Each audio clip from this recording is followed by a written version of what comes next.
Hello guys, बहिनी यहाँ सुतेको छ। गर्मी पुरा भएर हामी त यहाँ बाहिर आँगनमा सुतिरहेको छौँ। बहिनीलाई पुरा गर्मी भयो अरे होइन बहिनी?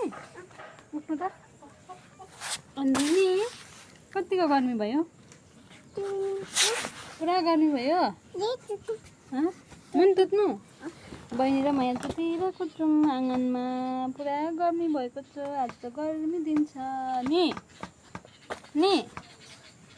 पुरा गर्मी बना नि। अन्त नि यसो हाँसिदेऊ न, स्माइल देऊ न। बहिनी हाँसेको यो। बहिनी र म को राम्री छौँ भन्दैन। बहिनी र म सेम सेम छौँ गाइस। बहिनी र म सेम सेम छौँ भनिदिनुहोस् ल कमेन्टमा। बाई।